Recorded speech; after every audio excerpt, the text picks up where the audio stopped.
Agora vamos falar do Coritiba, que está com uma situação muito complicada nas quartas de final do Campeonato Paranaense.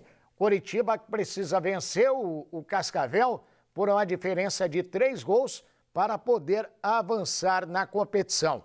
E é claro que para isso o Coritiba, mais uma vez, vai contar com o apoio da sua torcida.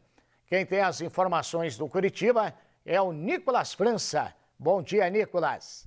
Muito bom dia, Osmar Antônio. Após a derrota por 3-1 para o FC Cascavel domingo, lá no Estádio Olímpico Regional, o Coritiba aposta muito no fator Couto Pereira para reverter a vantagem do adversário. Sabe que no sábado terá que vencer por 3 gols de diferença se quiser ficar com a vaga nas semifinais no tempo normal ou pelo menos por 2, para levar a decisão aos pênaltis. Até o técnico Antônio Oliveira, que vem sendo muito criticado, muito cobrado pela torcida nas redes sociais, não só pela derrota em Cascavel, mas anteriormente o time havia perdido na última rodada da primeira fase por 3-0 para o Operário em Ponta Grossa. E até antes, quando mantinha uma invencibilidade, o nível de futebol não estava sendo aquele exigido pelo torcedor coxa branca, mas ele acredita em mais apoio do que cobranças. No sábado, e logo após a derrota lá no Olímpico, pediu muito apoio do torcedor coxa branca. Há inclusive uma promoção de ingressos alusiva ao Dia Internacional da Mulher, comemorado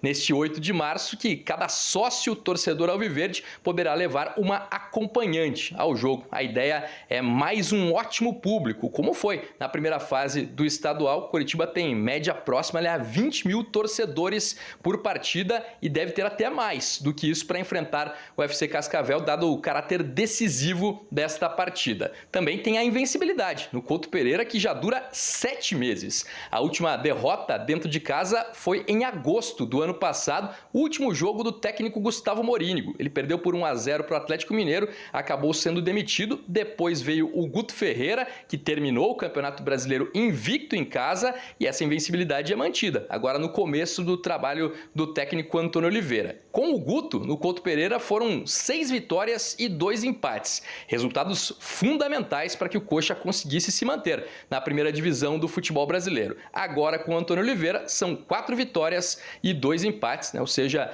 o time já vem ostentando há muito tempo essa invencibilidade. Porém, construída mais com resultados magros.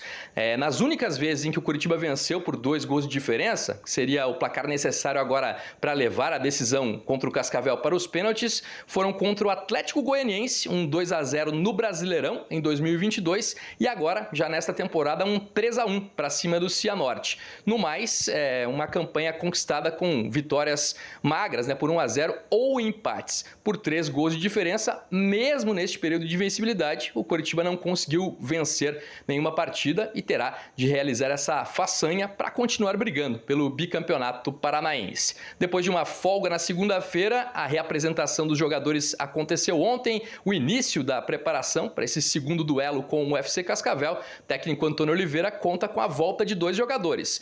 Zagueiro chileno Kusevich, titular absoluto ali da retaguarda coxa branca, e também o atacante reserva William Potker, pode ser utilizado numa estratégia no decorrer do próximo jogo. Mas a baixa é o volante William Farias, foi escolhido inclusive para começar como titular contra o FC Cascavel fora de casa, mas sofreu uma lesão muscular ainda no primeiro tempo da partida, e o Jesus Trindade entrou no lugar dele. Agora deve reassumir a condição de titular ali no meio de campo alviverde. Osmar.